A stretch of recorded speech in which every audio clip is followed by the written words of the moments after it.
هو الحبيب الذي ترجى شفاعته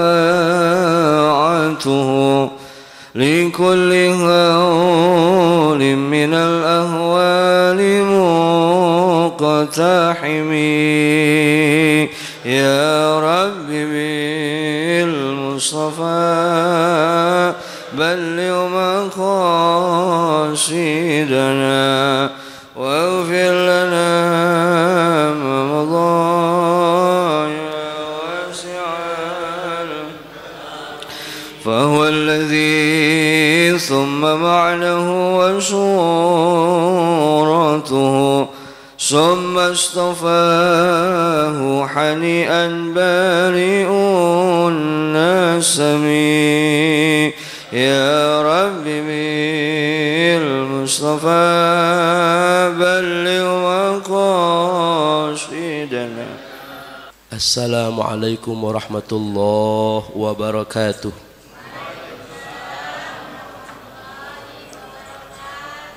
Bismillah walhamdulillah ala ni'amihi allati la tu'ad wa ala ihsanihi alladhi la yuhad. Sahibil fadlil azim ala kulli ahad. Ashhadu an la ilaha illallah wahdahu la sharika lah, la walida wa la walad. Wa ashhadu anna sayyidana Muhammadan abduhu wa rasuluh al-mab'uth ila al-abyad wal ahmar wal aswad. Allahumma wa salli wa sallim ala sayyidina Muhammad الداعي إلى سبيل الرشاد. أما بعد فقد قال تعالى إن الله وملائكته يصلون على النبي يا أيها الذين آمنوا صلوا عليه وسلموا تسليما. اللهم صل على سيدنا محمد وعلى آل سيدنا محمد صلاة تنور خائزين الله نورا وتكون لنا ولهذه الجماعة وللمؤمنين فرجا وفرحا وسرورا. وصل وسلم تسليما كثيرا.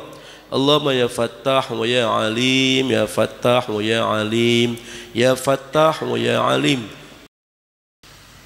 اللهم الهمنا علما نفقه به أوامرك ونواهيك وارزقنا فهما نعلم كيف نناجيك يا أرحم الراحمين. اللهم اكرمنا بنور الفهم واخرجنا من ظلمات الوهم وافتح لنا أبواب رحمتك وأبواب الكرم علينا حكمتك يا أرحم الراحمين. رب اشرح لي صدري ويسر لي أمري واحلل عقدة من لساني يفقهوا قولي. وصلى الله على سيدنا محمد والحمد لله رب العالمين. الفاتحة إلى حضرة النبي المصطفى رسول الله صلى الله عليه وسلم خصوصا صاحب هذا الكتاب وأوصل وفر أن الله يريد درجاتهم في الجنة ودين علينا من بركاتهم وعلومهم وأنوارهم وأسرارهم ونفعهم في الدين والدين والآخرة. وأن الله يرزقنا والدينا وأساتذة المشايخ معلمنا أحبابنا المحبوبين وجميع إخواننا أخواتنا أبنائنا بناتنا وزوجاتنا من صونا بالدعاء ولم نسل حبا إلى هذه الجماعة أن الله يرزقنا وإياهم بالصحة والعافية والسلامة والسعادة والبركة والسكينة بجاه ساكن المدينة. ثم إلى حضرة النبي. الفاتحة. أعوذ بالله من الشيطان الرجيم. بسم الله الرحمن الرحيم. الحمد لله رب العالمين الرحمن الرحيم مالك يوم الدين. إياك نعبد وإياك نستعين اهدنا الصراط المستقيم صراط الذين أنعمت عليهم غير المغضوب عليهم ولا الضالين آمين. حضرات الأساتذة والحجاج المكرمين والآباء المحترمين والأمهات المحترمات segenap para hadirin bapak-bapak wal hadirat ibu-ibu jamaah Masjid Nurul Iman bil khusus segenap dewan kemakmuran masjid, para guru, para hujjaj, para orang tua kami, para tokoh masyarakat. Mudah-mudahan kita semuanya hadir senantiasa mendapatkan curahan rahmat dan barokahnya Allah Subhanahu wa taala. Puji syukur kita panjatkan kehadirat Allah Subhanahu wa taala. Alhamdulillahi rabbil alamin. Salawat dan salam mudah-mudahan tetap tercurah limpahkan kehadirat junjungan kita Nabi besar Muhammad sallallahu alaihi wasallam serta keluarganya, para sahabatnya, dan kepada seluruh umatnya, termasuk kita, mudah-mudahan di yaumil qiyamah nanti mendapatkan syafaatnya. Amin ya Allah ya Rabbal Alamin. Alhamdulillah, hari ini di Ahad keempat kita jumpa kembali untuk senantiasa menjaga istiqomah majelis mujahadah kita melalui kajian kitab Hidayatul Adhkiyah, dan kita masih di pembahasan tentang jalan yang ditempuh oleh para kekasih Allah, para wali Allah, sampai pada ikhlas ya. Dan ikhlas hari ini merupakan pertemuan kedua. Bulan kemarin sudah kita masuk 2 bait syair, dan hari ini kita sambung masih berkenaan dengan ikhlas. Bismillahirrahmanirrahim. Qala al-musannif rahimahullah, nafa'allana bihi wa bi barakatil musyayikhin amin. Imanu mar'in la yakunu takamula hatta yara nasan bi ibilin muttila fayakunu madhuhum wa dhammuhum sawa la yakhsha lawmata la'im fi dhil ula. 2 bait. Imanu mar'in, iman seseorang, la yakunu takamula, tidak akan menjadi sempurna. Iman seseorang tidak menjadi sempurna. Dalam penjelasannya yang saya baca, iman di sini maknanya adalah ikhlas. Hatta yaronasan, sehingga dia melihat manusia, biibilin, itu dengan unta, muthila, diserupakan. Jadi yang namanya ikhlas, ya, yang namanya ikhlas itu tidak akan sempurna. Ikhlasnya seseorang, imannya seseorang, sehingga dia melihat manusia itu nggak ada bedanya sama unta gitu. Mohon maaf nih, ya, jangan salahin saya, salah ini tulisannya begini, ya. Biibilin muthila, dengan unta itu diserupakan, maknanya sama. Jadi buat kita nggak ngaruh gitu, ya. Buat kita nggak ngaruh gitu. Sholat kita di masjid sama di rumah sama, ya. Di masjid, ya, ada onta, di rumah juga ada onta gitu. Maknanya apa? Enggak ngaruh kita. Fayakunu madhuhum, maka adalah menjadi apa itu madhuhum, pujian mereka manusia, wa dhammuhum, celaan mereka manusia, sama aja. Ya, orang mau muji kek enggak menambah kehusuan. Orang mau muji kek enggak menambah performa, penampilan gitu. Wadhamuhum, dan orang mau mencela kek enggak turun, enggak down walaupun dicela gitu, ya. Atau sebaliknya, karena dicela jadi lebih semangat, enggak ada, enggak ngaruh. Sawa katanya, ya. Sarwa kene sami mawon podo wae, ya. Kalau bahasa Arab yang resminya nafsul hal, ya. Sama aja keadaannya, enggak ngaruh. La yakhsha laumata laim, orang yang betul-betul ikhlas itu tidak takut celaan orang yang mencela, cercaan orang yang mencerca. Fi dzil ula, di dalam meraih, di dalam memperoleh kedudukan yang tinggi di sisi Allah Subhanahu wa taala. Wallahu a'lam bishawab. Demikian tuh kira-kira pembahasan kita, ya. Kira-kira ini kalau saya boleh nanya Bapak Ibu, dari 2 bait tadi sudah mulai agak-agak jelas gitu kan? Jelas ya? Amin ya Rabbal Alamin. Walaupun pokoknya penting hadir aja udah gitu, ya. Yang penting hadir, nggak wajib paham, ya. Bapak Ibu nggak wajib paham. Hadir majelis taklim udah luar biasa. Nah, hari ini atau bulan ini kita akan kaitkan nilai-nilai keikhlasan dengan makalah daripada Al-Imam Syafi'i rahimahullah. Kalau bulan kemarin kita sudah masuk tentang ikhlas, ada beberapa syarahnya, penjelasan daripada kitab Hidayatul Adhkiyah, ya, beberapa kutipan-kutipan sudah kita bahas, nanti bisa disimak lagi di videonya. Nah, sekarang kita kaitkan dengan nasihat Al-Imam Syafi'i rahimahullah. Kalau bulan kemarin tuh berkaitan dengan apa? Apa namanya itu? keunikan syariat Islam. Yang bulan kemarin, keunikan syariat Islam. Sholat, keunikannya apa? Puasa, zakat, haji, sampai kepada wudhu, ya. Keunikannya apa itu? Semua dikaitkan dengan keikhlasan di sisi Allah Subhanahu wa ta'ala.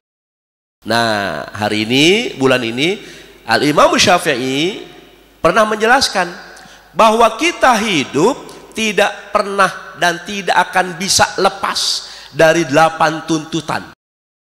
8 tuntutan hidup. Gitu. Kalau kita mau sambung-sambung lagi dengan yang sudah-sudah, pantas aja kalau kita ini disuruh banyak hamdalah. Bulan kemarin juga sudah saya masuk dengan rumusan kita sambut hari-hari kita dengan husnul bidayah supaya mendapatkan jaminan husnul khotimah. Jangan dilupain bulan kemarin. Untuk mendapatkan jaminan husnul khotimah, maka kita kondisikan diri kita husnul bidayah, permulaan yang baik. Dan di antara ikhtiar permulaan yang baik, landasannya adalah asyukru billah, syukur kepada Allah Subhanahu wa ta'ala melalui kalimat hamdalah minimal, ya. Karena artinya syukur bil lisan, ya, dengan kalimat hamdalah. Sempurnanya ya dengan hati, lisan, dan anggota badan, gitu. Nah, melalui lisan hamdalah yang kita sudah bahas ada 8 huruf sesuai dengan jumlah pintu-pintu sorga. Oh, pantas kemudian Imam Syafi'i mengaitkan hidup kita tidak pernah lepas dari 8 tuntutan. Pertanyaan saya ini, pertanyaan usil dalam hati, kenapa Imam Syafi'i tidak menulis 7 tuntutan hidup misalkan, 9 tuntutan hidup, 10 tuntutan hidup misalkan. Kenapa bikinnya 8? Boleh jadi, ya, boleh jadi ada hubungan dengan landasan hidup kita bersyukur kepada Allah Subhanahu wa ta'ala melalui kalimat hamdalah yang 8 huruf persis kayak jumlah pintu sorga. Nah, maka kita sekarang konsen pada apa yang disampaikan Al-Imam Syafi'i rahimahullah, 8 tuntutan hidup. Apa aja itu Ustaz? 1, Allahu bil fardi. Kita hidup nggak pernah lepas terima amplop, berarti kemudian ikhlas? Ya belum tentu, nggak ada jaminan. Ya, nah, itu sudut pandang manusia. Artinya semua itu sirrun min sirri, kata Allah, rahasia daripada rahasiaku. Bapak Ibu hadirin hadirat rahimakumullah. Jadi ini tuntutan hidup kita yang pertama, ya. Bagaimana kita hidup nggak pernah dan nggak bisa dan nggak boleh lepas dari tuntutan Allah Subhanahu wa ta'ala dengan kewajibannya. Nah, berkaitan dengan amal, ya, yang bulan-bulan kemarin masih ada kaitan dengan tawakal juga, ya, berkaitan dengan mengais rizki juga misalkan, ya. Maka kemudian berkaitan dengan tuntutan-tuntutan Allah ini, Bapak Ibu sekalian, saya ulangi kembali, barangkali ada yang lupa, ya, bahwa kita menyembah kepada Allah, kita bertakwa kepada Allah, kita sholat hanya karena Allah, itulah yang menjadi syarat mutlak untuk mendapatkan karunia rezeki dari Allah Subhanahu wa ta'ala. Jadi Bapak Ibu ingin mendapatkan karunia rezeki, pertama rezeki itu ada setelah ibadah kepada Allah. Rezeki itu ada setelah kita bertakwa kepada Allah. Dan yang ketiga, rezeki itu ada setelah kita sholat. Maka dalilnya ini antara lain, ya ayyuhan nasu u'budu rabbakumul ladzi khalaqakum. Hai manusia, sembah Tuhan kalian yang telah menciptakan kalian. Ibadah tuh. Terus ayatnya nyambung sampai nanti ada kata-kata rizqan lakum. Ya, dia juga Tuhan kalian yang menganugerahkan kalian rizki buat kalian. Jadi artinya apa ini? Shadaqallahul azim, maha benar segala firman Allah, bahwa rizki bisa kita peroleh setelah kita menyembah, beribadah, mengabdi kepada Allah Subhanahu wa ta'ala. Yang kedua, rizki itu ada setelah takwa. Wa may yattaqillaha yaj'al lahu makhraja wa yarzuqhu min haitsu la yahtasib. Dan siapa orang bertakwa kepada Allah, Allah jadikan baginya jalan keluar dari setiap persoalan hidupnya, dan Allah rizkikan dia dari arah yang dia tidak sangka-sangka. Jadi rizki ada setelah takwa. Yang kedua. Dan yang ketiga, wa'mur ahlaka bis shalah, dan perintahkanlah keluargamu salat, wastabir 'alaiha, dan bersabar atasnya. La nas'aluka rizqa, kami tidak minta kalian ngurusin rizki. Nahnu narzukuka, karena kami yang menganugerahkan kalian rizki. Wal aqibatu littaqwa, dan happy ending yang baik itu hanya akan didapat oleh orang-orang yang bertakwa. Ini yang ketiga. Apa yang ketiga?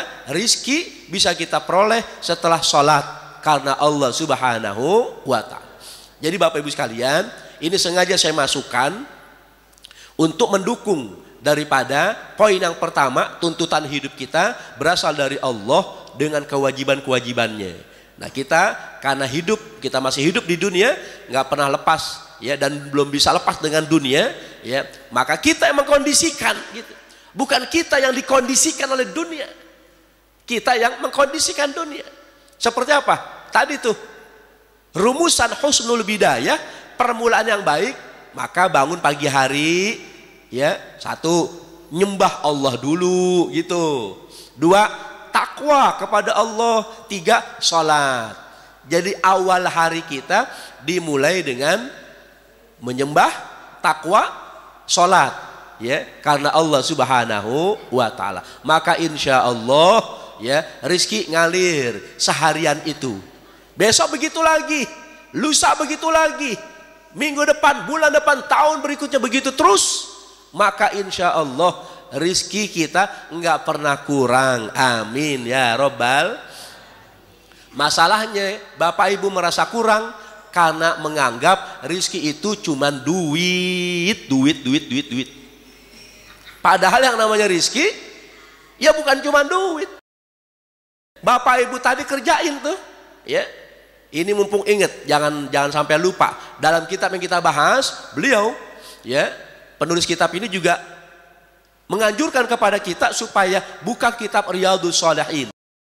Ada apa dengan kitab Riyadhus Shalihin? Bapak Ibu, kitab Riyadhus Shalihin kumpulan hadis tebal segini kira-kira, karya Al-Imam Syaraf An-Nawawi ya. Salah seorang pembesar daripada madhab ya, ulama madhab Syafi'i ya. Makamnya bersanding dengan Imam Syafi'i di Mesir. Beliau menyusun kitab hadis Riyadhus Shalihin. Itu yang menarik adalah ada satu judul. Judulnya apa? Babu fadli sholatil jamaah. Bab menerangkan tentang keutamaan sholat berjamaah. Bapak Ibu saya tanya, yang namanya sholat jamaah berarti berapa waktu? Sholat jamaah berarti berapa waktu? Hah? Ya 5 waktu. Ini kenapa ibu bapak ini? Namanya sholat jamaah 5 waktu.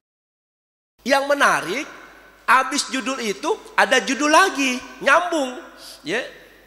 Apa judulnya? Al-hathu ala huduri sholatil jamaah fi subhi wal isya. Anjuran dan dorongan sholat hadir dalam sholat jamaah subuh dan isya. Lah, yang pertama tadi apa? Bab menerangkan tentang keutamaan sholat berjamaah. Namanya jamaah, ada subuh, ada isya nggak? Ada. 5 waktu.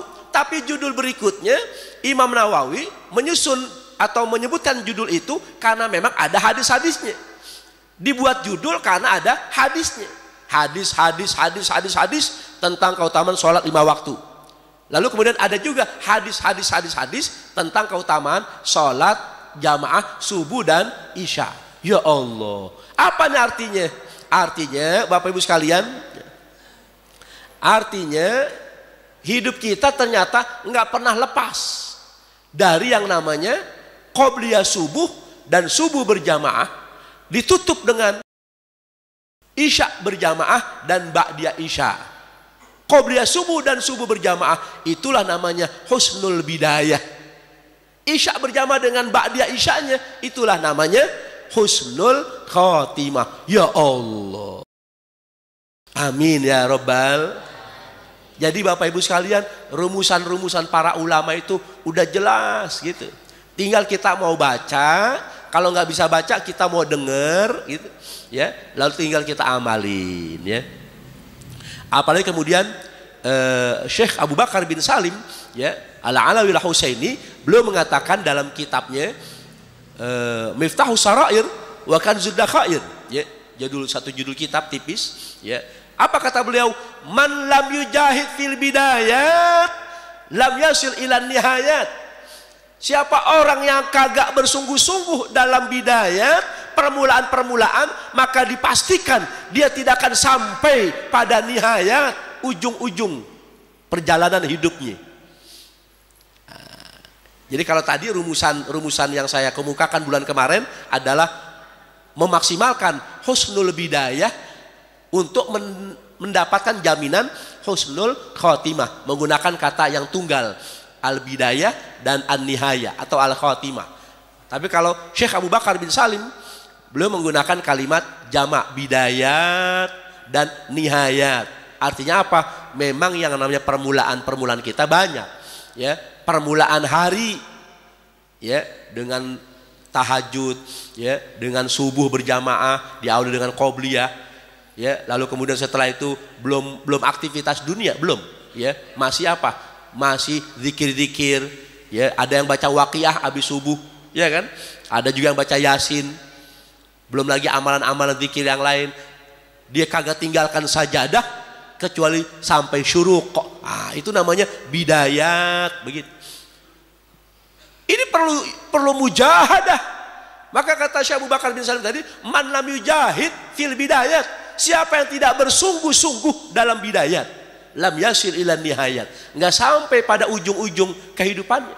Apa tuh ujung-ujung kehidupannya? Menggunakan jamak juga, banyak titik-titiknya, poin-poinnya. Antara lain poin-poinnya adalah yang sudah sampai 18 tahun itu satu titik menuju nihayat. Ini kata Abdullah bin Abbas, ya, dalam menafsirkan surah Al-Asri. Titik kedua 40 tahun. Yang sudah sampai 40 tahun itu titik kedua menuju nihayat. 60 tahun titik ketiga. Yang sudah sampai 60 tahun Bapak Ibu sekalian, Bapak Ibu sudah sampai pada titik yang ketiga menuju penghabisan. Ya Allah. Yang sudah memutih sebagian rambutnya itu titik keempat. Yang sudah melemah pakai badannya, fisiknya, titik kelima. Serba melemah. Ngaji belum ada setengah jam ganti dengkul berkali-kali. Belum enak juga diselonjorin. Pinggangnya lagi, pinggangnya perlu tembok, perlu tiang nyender. Ya. Biarin, itu bagian daripada an-nuqat, titik-titik fin nihayat, di dalam ujung-ujung perjalanan kehidupan. Ya. Makanya ibu bapak pernah saya sampaikan yang namanya Israel. Ibu kenal Israel? Jangan kenal, ya. Biarin dia yang ngincar kita, gitu, ya. Tapi kita mesti tahu dalam kitab Ar-Ruh, ada kitab judulnya Ar-Ruh, ya, tentang ruh. Itu dikabarkan Israel ngelongokin rumah ibu, ngelongokin rumah bapak sehari 5 kali. Ya Allah. Maka tadi kenapa saya sampaikan yang namanya nihayat itu an-nuqat, titik-titik, 18, 40, 60, memutih sebagian rambut, melemah sebagian tubuh, ya. Apalagi penyakit, apa baik dirasa, mata dirasa mulai burem, kecuali ngeliat duit nggak ada buremnya,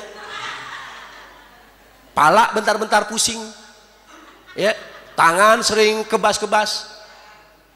Ini saya megang mic begini nih, jangan dikira kebas ini, pindah ke kiri.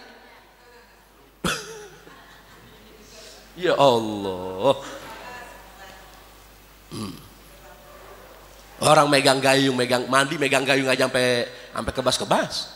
Ya Allah, malu saya sama Pak Haji, Bu Haji, malu. Jadi titik-titik tadi itu persis juga apa yang dilakukan oleh Israel. Bagi bapak ibu yang masih pada sehat, seger buger, itu Israel 5 kali ngelongokin rumah bapak ibu. Tapi kalau bapak ibu udah banyak yang dirasa, Israel enggak 5 kali lagi, tapi sampai 70 kali. Ya Allah, sampai 70 kali yang ngelongokin. Ya, belum bangun bapak ibu udah dilongokin Israel. Ya nih calon nih, biar tar gue betot kata begitu. Habis sholat subuh longokin lagi terus, nggak inilah, nggak habis pikir 70 kali gitu. Ya, mudah-mudahan semua kita husnul khotimah. Dah, yang kedua wa rasuluhu bis sunnah. Kita hidup, kata Imam Syafi'i, nggak bisa lepas dari tuntutan Rasulullah dengan sunnahnya. Ya, maka kita yang mengaku umat Rasulullah, ya malulah kalau kita nggak ngidupin sunnah-sunnah beliau. Di antaranya nih, ya sholat berjamaah. Ada mazhab yang mengatakan wajib kifayah, ya. Bahkan berat, ya, berat juga.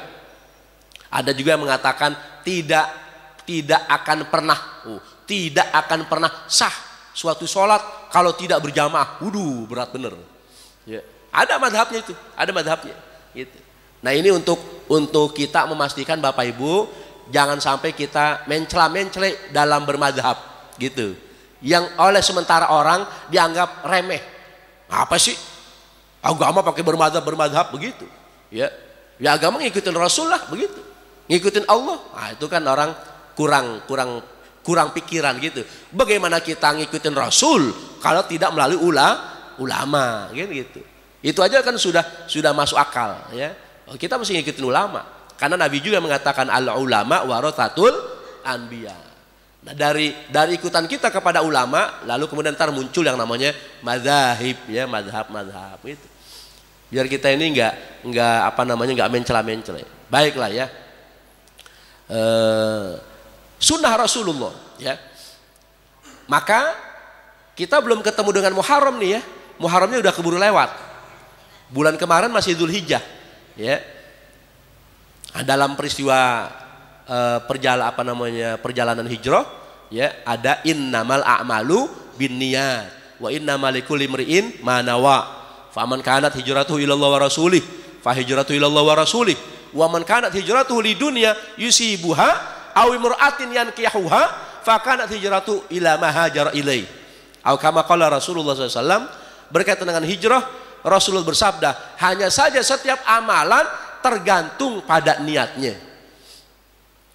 Jadi kalau tadi tuntutan dari Allah dengan kewajibannya, pegangan kita adalah wa ma umiru illa liya'budullaha mukhlishina lahuddin. Kalau dari Rasulullah pegangan kita innamal a'malu binniyat wa innamal likulli imrin ma nawa, dan hanya saja setiap orang akan memperoleh apa yang dia niatin, gitu. Kalau niatnya dunia yang dia pengen dapat, atau niatnya wanita, ya, atau pasangan hidup yang dia pengen nikahin, maka hijrahnya apa yang dia niatin, gitu. Nah, bapak ibu nggak usah khawatir, kita sudah tidak ada hijrah. Tapi setiap hari tadi berkaitan dengan kondisi husnul bidayah, sesungguhnya di situ ada hijrah. Kenapa? Karena al hijrah ai biman al harokah. Hijrah itu yang penting adalah harokat, adanya pergerakan.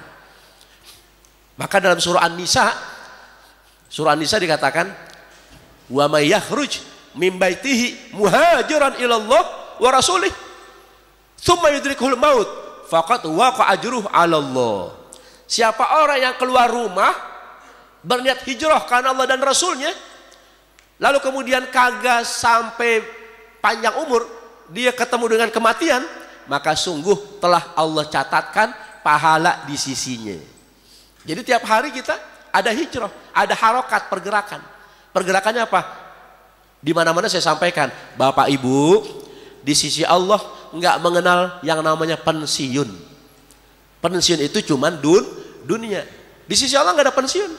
Pokoknya tiap pagi kita kondisikan diri kita husnul bidayah.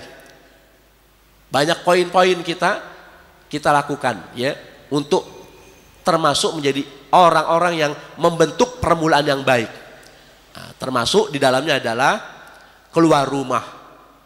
Keluar rumah melakukan pergerakan amal soleh karena Allah betul-betul kagak ada umur ya meninggal dunia, maka Bapak Ibu tercatat pahala di sisi Allah Subhanahu wa Ta'ala. Itu bisa jadi mati syahid ya. Maka Bapak Ibu kalau hadir majelis taklim jangan lupa pasang niat. Kenapa? Ketika Bapak Ibu keluar dari rumah, Bapak Ibu dinaungi oleh rahmat Allah sampai pulang lagi. Sepanjang Bapak Ibu belum pulang ke rumah, Bapak Ibu masih dinaungi rahmat Allah, maka perbanyak doa. Tapi cukup dalam hati, pikiran. Jangan saya lagi ngomong, Bapak Ibu doa kenceng-kenceng, jangan.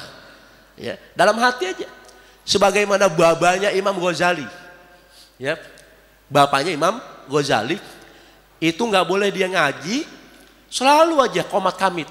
Ya Allah, jadikan anak saya, turunan saya kayak ulama itu. Dulu masih belum ada kitab, ya.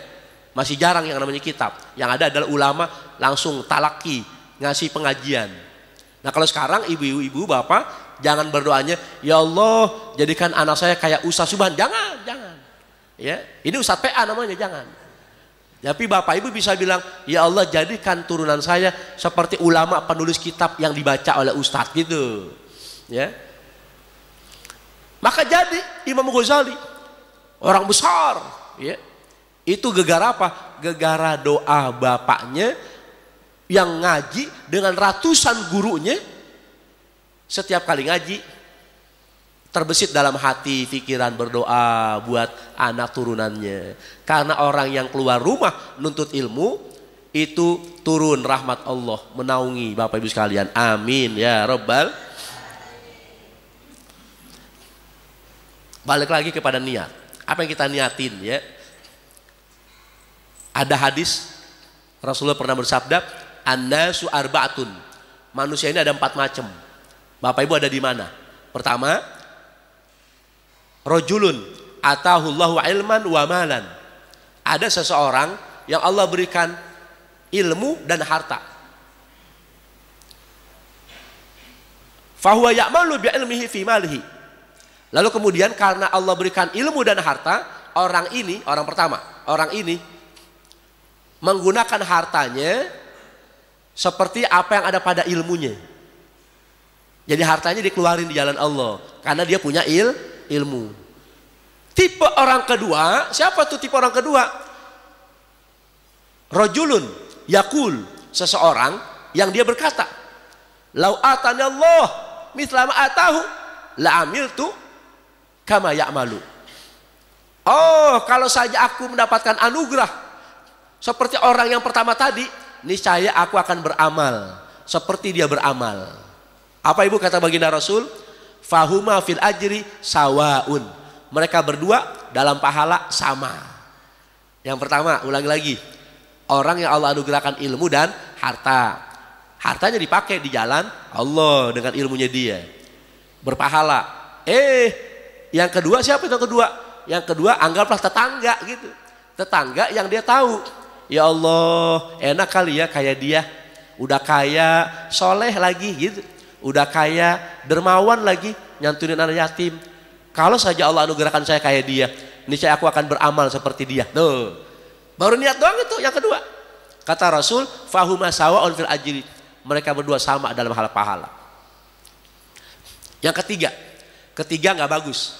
Keempat lebih kagak bagus. Siapa tuh ketiga?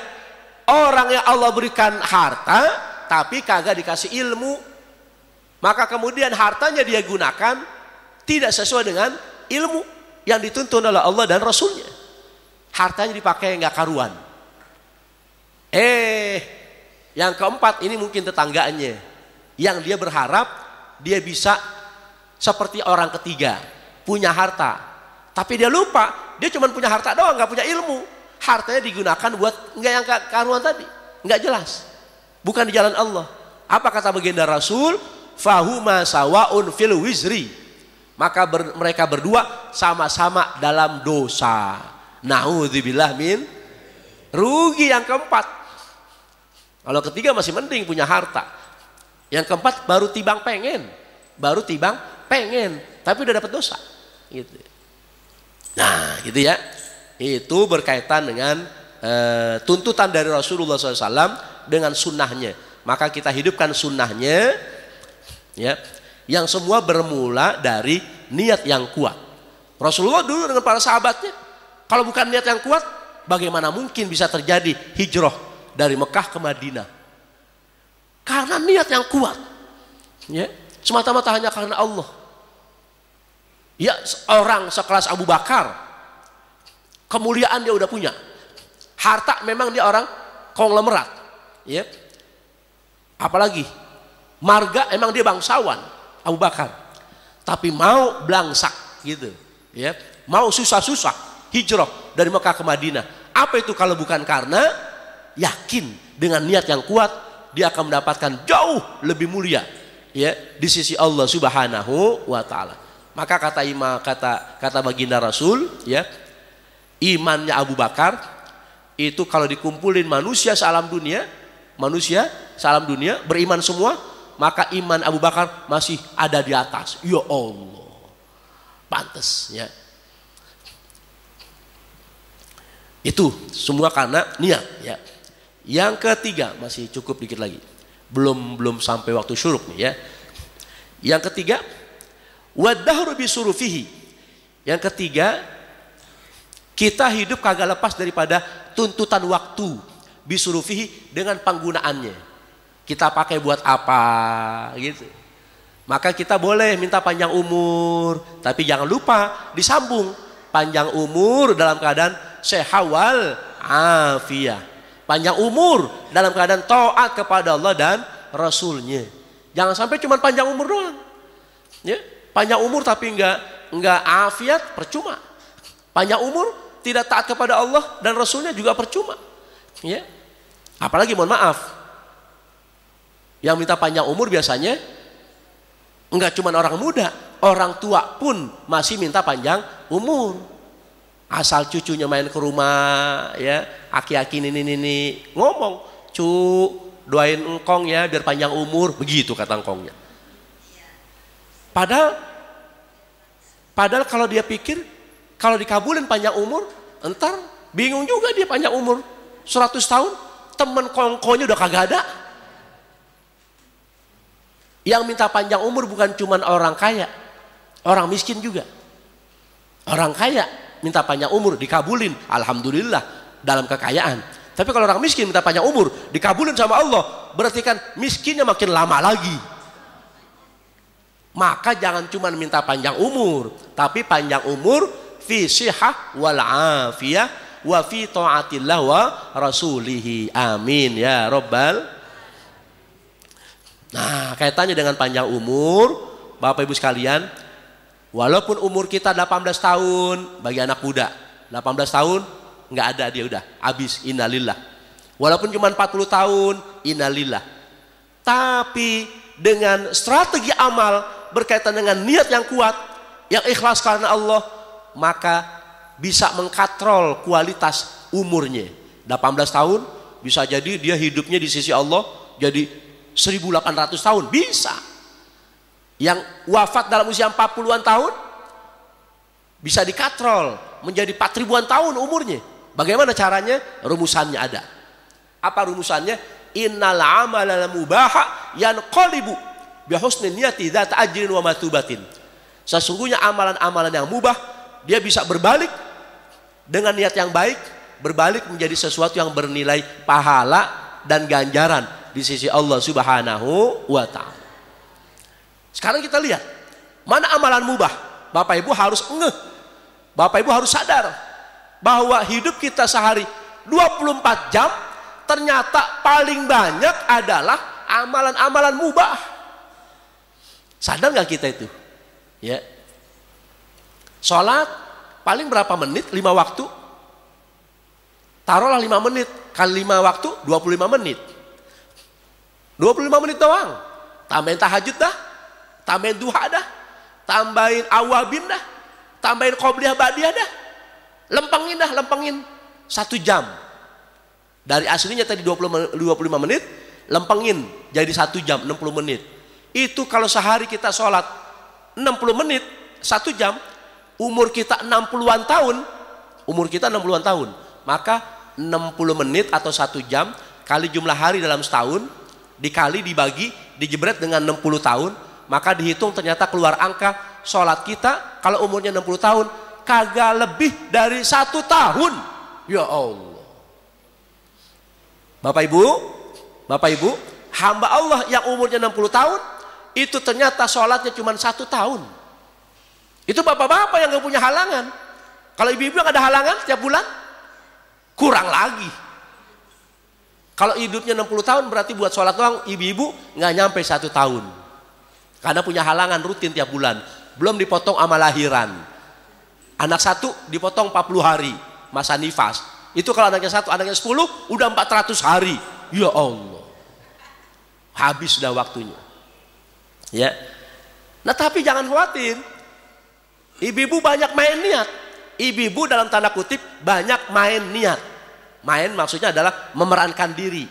Seperti tadi masa nifas, ya kan? 40 hari. Niatin karena Allah, perjuangan karena Allah, jihad karena Allah. Ngelahirinnya kan jadi ibadah, begitu. Emang ada orang Ustaz, orang lahir nggak pakai ibadah, nggak jadi ibadah? Ada kalau dia kagak ikhlas. Ya, gara-gara lu nih bang, nggak begitu. Ya, apalagi anaknya. Ya, nggak bisa. Betul-betul dengan ikhlas, ya, bersyukur, maka walaupun kagak sholat tuh ya, hitungan yang nggak sholat, tapi bisa bernilai pahala. Tidur sehari berapa? 6 jam. Ya, 6 jam itu ya sebenarnya udah banyak tuh, 6 jam. Belum tambah tidur siang, belum tambah tidur di majelis taklim, nggak dihitung itu. Ya, bisa 8 jam tuh sehari. Dihitung, dibagi, dijebret. Kalau umur kita 60 tahun, ternyata keluar angka 20 tahun hidup kita cuma tidur doang. Ya Allah. Maka bagaimana supaya tidak sia-sia? Itu Imam Syafi'i yang punya hitungan. Imam Syafi'i punya hitungan. Kalau umur 60 tahun, ternyata sepertiganya dibuat tidur doang. Jadi 60, sepertiganya 20 tahun buat tidur doang. Nah bagaimana supaya 20 tahun kita tidur berpahala? Jangan lupa. Ya, sebelum tidur zikir, doa, ya, berniat mau bangun malam ibadah, maka tidur kita yang banyak tadi 20 tahun jadi berpahala di sisi Allah Subhanahu wa taala. Maka bukan tidak mungkin umur kita kuantitatif boleh 60 tahun. Tapi karena kita kuat niat ikhlas karena Allah, semua diniatin karena Allah, maka kemudian umur kita bisa jadi 600 tahun di sisi Allah. Bahkan bisa jadi 6.000 tahun, bisa. Namanya umur kualitatif gitu. Amin ya rabbal alamin. Sampai 3.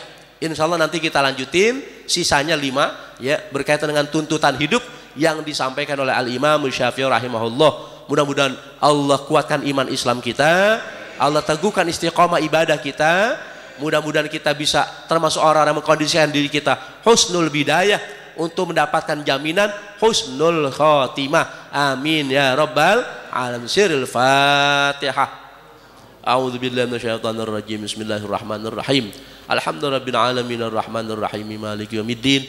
Iyyaka na'budu wa iyyaka nasta'in. Ihdinas siratal mustaqim. Siratal ladzina an'amta 'alaihim ghairil maghdubi 'alaihim waladdallin. Amin. Wa'fu 'anna ya karim warhamna ya rahim. Waghfir lana dzunubana ya akramul akramin. Allahumma ya da'imal fadil 'alal bariyah, ya basitul adaini bil 'atiyah, ya sahibal mabisaniyah, shalli wa sallim ala sayyidina Muhammadin khairil warasajiyah, waghfir lana ya dzal ula fi hadhihi sa'a fi kulli sa'a, fi hadzal yaum wa fi ma ba'dal yaum.